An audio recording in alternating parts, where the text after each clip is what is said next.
तो क्या रमत रमनी थी कि लोग मुझे पहचाने, मेरी इबादत करें और मेरे में वो खो जाए। तो कौन पहचानेगा, कौन इबादत करेगा? वो तो खुद ही था। तो उसने अपने आप में से क्रिएशन किया और उनको इल्म देने के लिए नबी रसूल का नूर बनाया, और ये नूर के जरिए आप लोगों को मेरी शनाख्त दो। और खुद अल्लाह इमाम बनके, अली बनके आया, और रसूलुल्लाह के टाइम पे वो जहूरात हुई, तब तक इमाम बातुन में थे, राइट।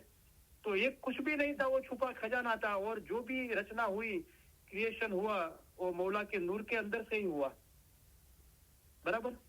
लेकिन जो क्रिएशन हुआ उसके साथ में माया रखी गई, और वो माया की वजह से वो क्रिएशन अपने आप को भूल गया कि वो खुदा का नूर है।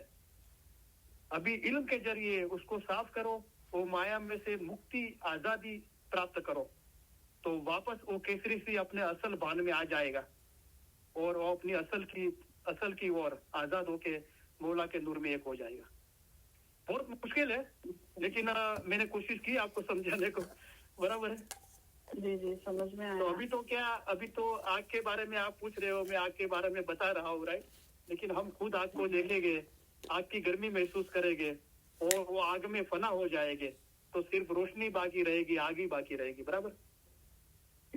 तो हमारे अमाल पाक होते हैं, तो उसका मतलब है कि हमारी जो खुदी है, हमारा जो वजूद है, उसको हम खत्म कर रहे हैं। हमारे फिक्र, चिंता, डर, भय, दुनिया की मोहब्बत, जाहिरी ख्यालात, उसको हम दूर कर रहे हैं, तो इमाम के नूर के करीब हो रहे हैं, बराबर। तो आहिस्ता आहिस्ता हमारी खुदी खत्म हो रही है। तो अल्हम्दुलिल्लाह, तो मैं आपको जहां तक जानता हूँ, मैं आपसे बहुत खुश हूँ, और आप जो प्रैक्टिस कर रहे हैं मजहब को, आप समझ रहे हैं, माशाल्लाह बहुत अच्छी तरह कर रहे हो। कंटिन्यू रखो, बराबर मेहनत करते रहो, सही है जी, शुक्र। तो आपने 3-4 सवाल पूछे थे, और कुछ पूछना है आपको? तो अभी टाइम भी हो गया है। तो पूछी थी कि मलाइक और फरिश्ते में क्या फर्क है? हाँ, राइट, एक सवाल रह गया। तो आपने मेरी सारी वायजे जो है, तो समझो आप फुर्सत में 3-4 घंटे निकालते हो, तो आधा एक घंटा वायज के लिए निकालो, और डेट भी लिखो, बुक के अंदर लिखो। आपको कोई समझ आई है, कुछ ऐसा लिखना है, तो ध्यान से सुनो। रिकॉर्डिंग के अंदर हम एक चीज 1 बार, 5 बार, 10 मरतबा भी सुन सकते हैं। पहले की वाइज नहीं है, जब से मैं ज्वाइन हूँ ना, तब से आ गई है मेरे पास। पहले की वाइज आपकी नहीं है मेरे पास। नहीं, आपको जब किसी को भी हम इलम ग्रुप में ऐड करते हैं ना, तो वो दिन वो ऐड हो जाते हैं। जैसे कि समझो कि आज मैंने आपको इलम ग्रुप में ऐड किया, बराबर। तो ग्रुप के अंदर की आज के पहले की वाइज आपके पास नहीं होगी, क्योंकि ग्रुप में आप आज ऐड हुए। आज के बाद जितनी वाइज जो आपको आएगी, लेकिन जब हम ऐड करते हैं किसी को, तो उनके पर्सनल व्हाट्सएप पे आज तक की सारी वाइज भेज देते हैं। तो आपको ऐसा हो तो आप फरजान आपा से कांटेक्ट करो। अगर आप देखो अपने अंदर कि कौन से डेट से आपको वाइज है, तो उसके पहले की सारी वाइज वो आपको भेज देंगे। ओके, सही है। तो देखो, पूरे दुनिया के मुसलमानों को, इस्माइलियों को भी पूछोगे ना, तो मलायक और फिरस्ता एज ए डिक्शनरी मीनिंग, मलायक फिरस्ता को ही बोला जाता है। कोई भी मुसलमान उर्दू, फारसी, अरबिक जानने वाले को आप पूछोगे ना, तो वो बोलेगा मलायक का मतलब भी फारसी है। दोनों अलग अलग जबान में उसको बोला गया है, राइट। लेकिन आका अली माँ बाप ने इसका खुलासा किया, तब जाके हमको पता चला कि पहले दुनिया में इंसान नहीं थे, सिर्फ जिन्नात थे। तो अज़ाज़िल भी जिन्नात था, मौला ने फरमाया। तो जो खुदा की अच्छी तरह इबादत बंदी करते थे, वो मलाइक बन जाते थे। ओके। बाद में मौला ने फरमाया, अज़ाज़िल अपनी इबादत बंदी इल्म से वो फिरस्ता बना, मलाइकों का सरदार बना।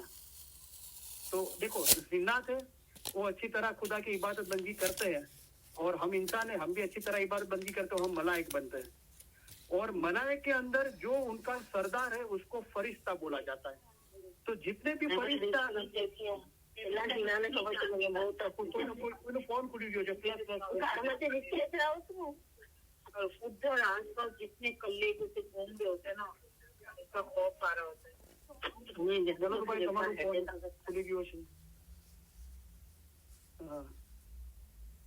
प्लीज ध्यान में रखो, कोई પોતાનું फोन अनम्यूट ना કરી दे। तो आप सुन रहे हैं जी? अभी किसी का फोन अनम्यूट हो गया था, वहां मैंने सुना कि नीचे चली जाती हो तो कल्ले लोग आते हैं और बहुत परेशानी होती, तो नीचे मत जाओ, ऊपर ही रहो।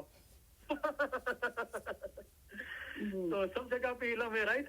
नीच पूछती आयो बंदे नीच क्यों दियावे, 4 दिन रहना बंदा झूठ क्यों कमावे, ऊपर ही रहो, हमारा मर्तबा दर्जा ध्यान में रखो और उसके मुताबिक हमारे मन वचन कर्म से पाक रहो, तो कोई कल्ला आपको, दुनिया शैतान की बाजी आपको परेशान नहीं करेगी।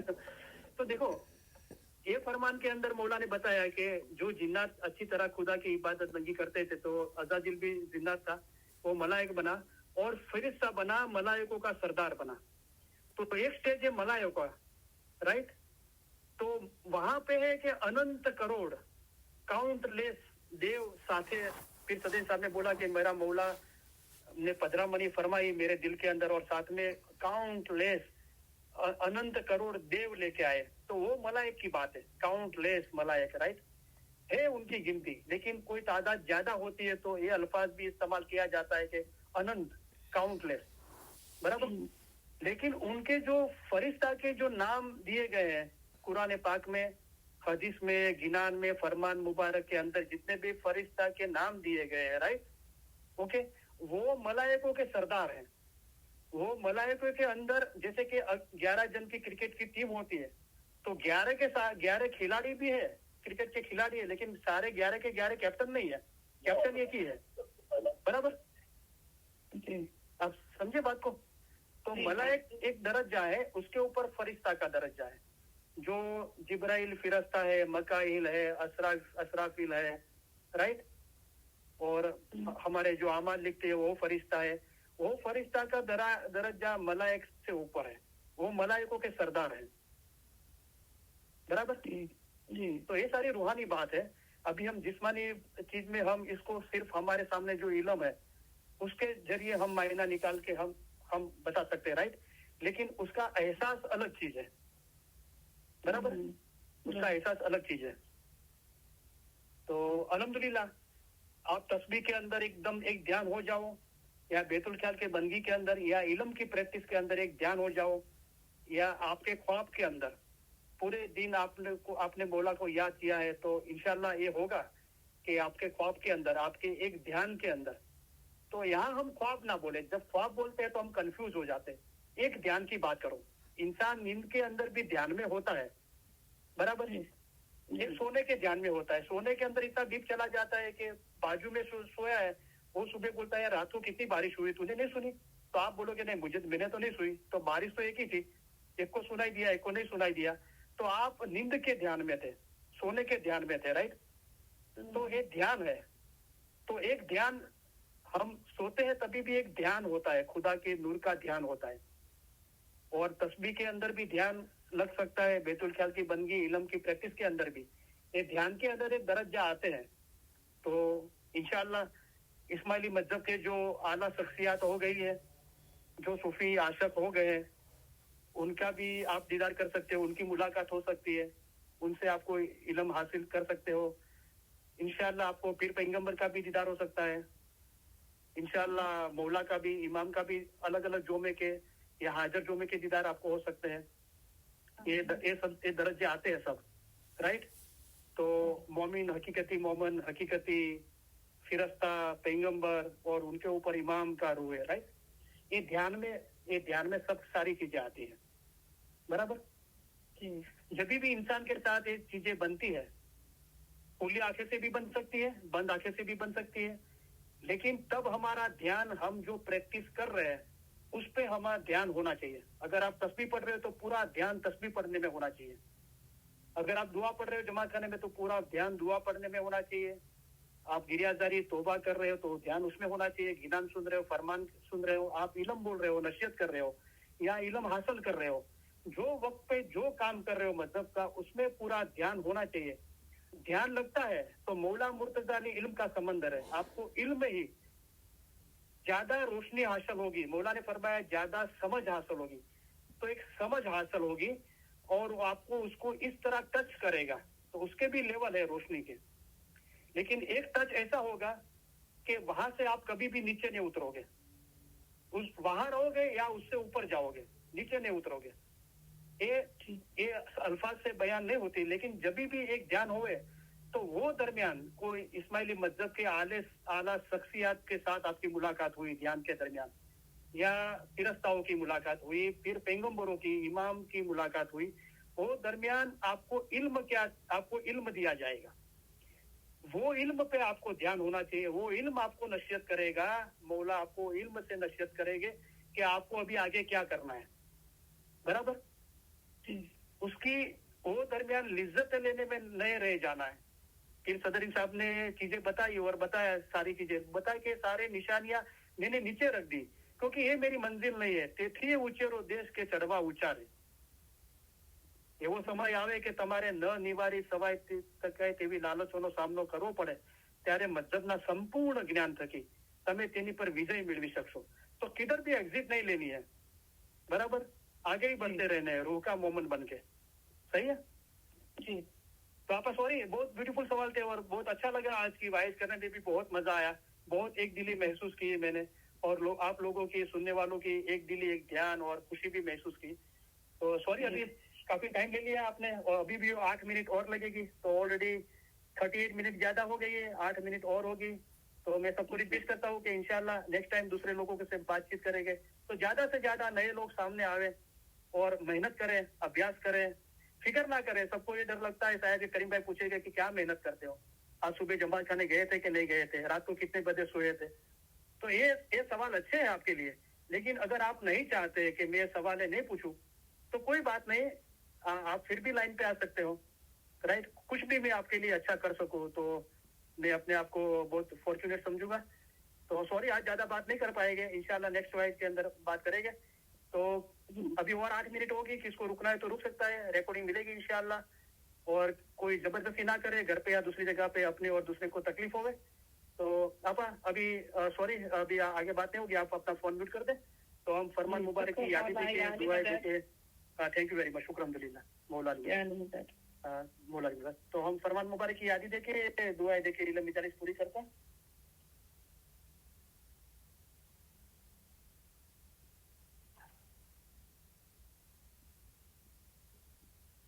તમે અમને ઘણા વહાલા લાગો છો, તમને અમે મારા અજીજ ગણીએ છીએ। આ બધો ઈશ્ક તમારા વિચાર અને મોહબ્બત વાસ્તે છે। અમે તમારા તરફથી ઈશ્ક ઈચ્છીએ છીએ, તેથી તમને સારો રસ્તો દેખાડીએ છીએ। જે માવિત્ર પોતાના બચ્ચાઓનો હાથ જાલીને ચલાવે છે, તેમ અમે તમને ચલાવીએ છીએ। જો આવો મોટો દરિયો છે, તેમાં પહાડો અને મોટા મોટા જાનવરો છે, તે બધું પસાર કરીને અમે અહીં આવ્યા છીએ, તે ખાસ અમારા મોમનોને માટે આવ્યા છીએ। અમે અહીં આવ્યા છીએ તે તમારા જીવના છુટકારા માટે આવ્યા છીએ। અમે તમારા સારા કામ કરવા માટે આવ્યા છીએ। અમે તમને સહેલે રસ્તે પાર ઉતારવાને માટે આવ્યા છીએ। અમે તમારા માટે આસાન મઝહબ લઈને આવ્યા છીએ। ઇલમ વડે પહાડ જેવી મુશ્કેલ બાબત આસાન કરી દેવાય છે। અમારું દિલ ચાહે છે કે અમે હંમેશા તમારી પાસે રહીએ। જાહેરની જુદાઈ ઘણી સખ્ત છે, પણ અલ્હમ્દુલિલ્લાહ બાતુનમાં અમે અને તમે જુદા નથી। બાતુનમાં અમે હંમેશા તમારી પાસે છીએ। અમે અને તમે એક છીએ, હંમેશા અમે અને તમે જુદા નથી। તમે અમારા મુરીદ, અમારી હકીકતી ઓલાદ માફક છો। મુરીદ તથા મુર્શિદની દરમિયાન કાંઈ પણ જુદાઈ નથી। મોમન અને મુર્શિદ ક્યારે પણ જુદા નથી, તેઓ હંમેશા એક જ છે। એવી રીતે દિલ હંમેશા મજબૂત કરી એક દિલ રાખવું જોઈએ। તમે અમારો ઈશ્ક રાખો છો અને અમે તમારો ઈશ્ક રાખીએ છીએ, ત્યારે હવે તમારામાં અને અમારામાં કાંઈ જુદાઈ નથી। અમે અમારા દિલથી તમને દુઆ કરીએ છીએ કે ખુદાયા તેમના દિલમાં એવી તાકાત બક્ષ કે આઝાદ થાય, હકીકતી થાય, ખરાબીથી દૂર ભાગે, રસ્તો સવળો પકડે અને સીધે રસ્તે ચાલે। ખુદાયા તેઓને હકીકતી આંખો બક્ષ। આ દુઆ સગળી દુઆ કરતા વધારે છે। ઇન્શાઅલ્લાહ અમારા ફરમાન હંમેશા દિલમાં રાખજો, ભૂલી નહીં જશો। એમ ન બને કે જ્યાં સુધી અમે જાહેરીમાં અંતરે હાજર છીએ ત્યાં સુધી અમારા ફરમાન વાંચો અને પછી ન વાંચો, એમ નહીં થવું જોઈએ। જેમ જ્ઞાન વાંચો છો તેમ અમારા ફરમાન વાંચજો। જેમ જ્ઞાનની માયના કાઢો છો તેમ અમારા ફરમાનની પણ માયના કાઢજો। અમારા ફરમાન એ જ જ્ઞાન છે। જ્ઞાનમાં, હદીસમાં, કુરાનમાં છે, તેથી 100 ગણું અમે તમને ફરમાન દ્વારા સમજાવીએ છીએ। હમણાં જે ફરમાન થાય, જેમાં તમારા જીવનો છૂટકો થાય તે પઢો। અમારા મોમન સારું એક ફરમાન જ બસ છે। અમારા સિધાવ્યા બાદ એવું નહીં સમજતા કે સાહેબ સિધાવી ગયા। જેમ તમે ઇમામને હાજર સમજો છો તેમ હાજર સમજજો। હાજર ઇમામ જાહેરીમાં હંમેશા હાજર નથી બેસી રહેતા, પણ તેઓને હાજર સમજવા જોઈએ। અમે પણ હંમેશા તમારી પાસે બેઠા છીએ। અમે તમને સૌને એ ખાતરી આપવા ઈચ્છીએ છીએ કે તમે અમારી નજીક છો। અને હંમેશા અમારા હૃદય અને વિચારોમાં છો. અમે જગતભરના ઇસ્માઇલીઓની ઉન્નતિ અને પ્રગતિ માટે અમારી જિંદગી અર્પણ કરી છે અને તમારા સર્વે સુખ અને સફળતા માટે દુઆ કરીએ છીએ. ખાના વદાન. અમે દુઆ કરીએ છીએ કે તમે સુખી હો, તમારામાં શક્તિ હોય, તમારામાં સંપ હોય, તમારા દિલોમાં પ્રમાણિકતા અને નમ્રતા હોય, તેમજ તમારામાંના દરેક એ રૂહાની સંતોષ ધરાવતા હોય કે જે તમારા જીવન દરમિયાન તમને દોરવણી આપે, ભલે તમારા સંજોગો જે પણ હોય. અમે આશા રાખીએ છીએ અને દુઆ કરીએ છીએ કે તમે હંમેશા સુખી રહો, સફળ હો અને સર્વે ઉપરાંત તમારા દિલ હંમેશા નૂર, ઈમાન, નમ્રતા અને આનંદથી ભર્યા રહે. ખાના વદાન. આજે સાંજે અમે સિધાવીએ ત્યારે અમે એમ ચાહીશું કે તમે 2 બાબતો યાદ રાખો. એક તો એ કે અમે તમારામાંના દરેકની યાદ, દરેકનો ચહેરો અમારા હૃદયમાં લેતા જઈશું. બીજું એ કે અમારા માટેનો તમારો પ્રેમ કદી પણ હોઈ શકે તે કરતા અમારી જમાત માટેનો અમારો પ્રેમ ઘણો પ્રબળ છે. અને અમે ઈચ્છીએ છીએ કે તમે યાદ રાખો કે જ્યારે અમે સિધાવીશું ત્યારે તમારામાંના દરેક અમારા હૃદયમાં, અમારી દુઆઓમાં અને અમારા વિચારોમાં હશો. વળી તમને યાદ રહે કે ઇમામ તમને વધુ ચાહે છે, તમે તેમને ચાહી શકો તે કરતા ઘણું જ વધુ ચાહે છે અને આ જ્ઞાનમાં તમારે મજબૂત રહેવું જોઈએ. ખાના વદાન. અમે તમને સૌને ખાસ ઉત્તમ પ્યાર ભર્યા દુઆ આશીષો ફરમાવીએ છીએ. ખાના વદાન. ઉત્તમ દુઆ આશીષ. ખાના વદાન. હાજરીન તમામ ઇલ્મ મિજલસના ભાઈ બહેનોને અને જગતભરના તમામ ઇસ્માઇલી ભાઈ બહેનોને અલી સહી અલ્લાહ મૌલા મુર્તઝા અલી સહી ખુદાબીન આલમીન ધણી સલામત દાતાર સરકાર આકા નૂર મૌલાના શાહ કરીમ અલ હુસૈની હાજરીમાં મહેરબાની કરી કરમ બક્ષિશ ફરમાવી દયા કરી મૌલા દરેકને સુખી સલામત ને આબાદ રાખે. આમીન. ઈમાન છેલ્લા દમ સુધી સલામત રાખે. આમીન. બધી નેક ઉમેદો પૂરી કરે. આમીન. બચ્ચાઓને એજ્યુકેશનમાં એક્સેલ કરે. આમીન. બચ્ચાઓને નેક તોફીક આપે. આમીન. બચ્ચાઓનું ઈમાન છેલ્લા દમ સુધી સલામત રાખે. તેમને સિરાતલ મુસ્તકીમ પર કાયમ રાખે. તેમની બધી મુશ્કેલીઓ મૌલા આસાન કરે. એમને જમાતખાના માટે, જમાત માટે, મૌલાના ઘર માટે, ઇલ્મ જ્ઞાન માટે દિલના અંદર સાચી મોહબ્બત મૌલા ઉજાગર કરે. આમીન. મૌલા બધાની કુલ મુશ્કેલીઓ, બીમારી, બલા, આફતો, તકલીફો, મૂંઝવણો, ગેરસમજણો દૂર કરે. આમીન. મૌલા દરેકની ખિદમત કબૂલ કરે. ખિદમતનો બદલો દીન અને દુનિયામાં આપે. ખિદમત દરમિયાન કોઈ પરખ કે કસોટી ના નાખે. મૌલા વધારે ખિદમત આપે. વધારે ખિદમત કરવા માટે હિંમત, શક્તિ ને પ્રેરણા આપે. આમીન. મૌલાએ મહેરબાની કરી, કરમ બક્ષી ફરમાવી દયા કરી. મૌલા આપણા બચ્ચાઓની, જગતભરના તમામ ઇસ્માઇલીઓની મૌલાએ પોતાના ઘરની, જમાતની, ઇલમની ખિદમત કબૂલ કરી. ખિદમત દરમિયાન કોઈ પરખ કે કસોટી ના નાખી. ખિદમતનો બદલો દીન અને દુનિયામાં આપ્યો. આપણને વધારે ખિદમત આપી. વધારે ખિદમત કરવા માટે હિંમત, શક્તિ ને પ્રેરણા આપી. આપણે મૌલાના લાખો શુક્રિયા અદા કરીએ છીએ. શુક્રાના અલ્હમ્દુલિલ્લાહ. શુક્ર મૌલા. આમીન. મૌલા ધંધો રોજગાર કમાણીમાં બરકત આપે. કોઈના કરજવાન કે મોહતાજ ન રાખે. દીન અને દુનિયામાં આસુદા કરે. આમીન. ઇલ્મ મિજલસના ભાઈ બહેનોમાં અને જગતના તમામ ઇસ્માઇલી ભાઈ બહેનોમાં આપસમાં, ફેમિલીમાં, કુટુંબમાં, જમાતમાં સંપ સલાહ, ઇખલાસ અને મોહબ્બતમાં વધારો કરે. આમીન. લાંબુ તંદુરસ્તી ભર્યું આયુષ્ય આપે. આમીન. આપણા દેશમાં અને જગતભરના જ્યાં પણ અશાંતિ છે ત્યાં સુખ, શાંતિ, સલામતી અને આબાદી ફેલાવે. આમીન. આપણા દિલ નૂર, ઈમાન, નમ્રતા અને આનંદથી ભર્યા રાખે. આમીન. ઇલ્મ જ્ઞાનમાં વધારો કરે. હકીકતની સાચી સમજ આપે. આમીન. બાતુની નૂરાની દીદાર નસીબ કરે. આમીન. આ જન્મમાં જ આપણને મૌલા એમના નૂરમાં એક કરી દે. આમીન. હાજરીન તમામ ઇલ્મ મિજલસના ભાઈ બહેનોના, ફેમિલીના રૂહાની મેમ્બરોના અને જગતભરના તમામ ઇસ્માઇલી ભાઈ બહેનોના ફેમિલીના રૂહાની મેમ્બરોના અલી સહી અલ્લાહ મૌલા મુર્તઝા અલી સહી ખુદાબીન આલમીન ધણી સલામત દાતાર સરકાર આકા નૂર મૌલાના શાહ કરીમ અલ હુસૈની હાજરીમાં કુલ રૂહાનીઓના કુલ ગુનાહ માફ કરે. આમીન. બાતુની નૂરાની દીદાર નસીબ કરે. આમીન. અસલ મુબારકમાં વાસલ કરે. આમીન. શુક્ર અલ્હમ્દુલિલ્લાહ. Thank you very much. તમારા બધાનો ઘણો આભાર. સોરી તમારી 47 મિનિટ વધારે લીધી છે તો માફી ચાહું છું. દુઆ કરું છું. આશા રાખું છું તમને ઘરે કે બીજી કોઈ પણ જગ્યાએ તમને કે કોઈ બીજાને કોઈ પણ જાતની તકલીફ ના થાય. એક નાની વાત કરી લઉં કે જે મૌલાની મહેરબાનીથી ઇલમ બોલાય છે, જે મૌલા પ્રેરણા આપે છે, તો જે વ્યક્તિ ઇલમ બોલે છે એના અંદર શું ચાલી રહ્યું છે, બરાબર. બીજું એ જે માહોલના અંદર રહે છે, દુનિયા, સમાજ, કુટુંબ, પરિવાર જે જમાતમાં જાય છે એને જે સાંભળવા વાળા છે એ ચીજો, જે સંસ્કૃતિ, જે કલ્ચરના અંદર રહે છે, જે દેશમાં રહે છે, એના સાંભળવા વાળા જ્યાં રહે છે એ બધી ચીજો એની સાથે જોડાયેલી હોય છે, રાઈટ. અને અલ્હમ્દુલિલ્લાહ મૌલા આપણા દિલના અંદર પ્રેરણા આપે છે અને મૌલા આપણને સદબુદ્ધિ આપે કે મૌલા જે ઈચ્છે છે એ પ્રમાણે આપણે મન, વચન, કર્મથી આપણે કાર્ય કરતા રહીએ. Thank you very much. તમારા બધાનો ઘણો ઘણો આભાર. યા અલી મદદ. શુક્ર અલ્હમ્દુલિલ્લાહ. Ola Ali Madad.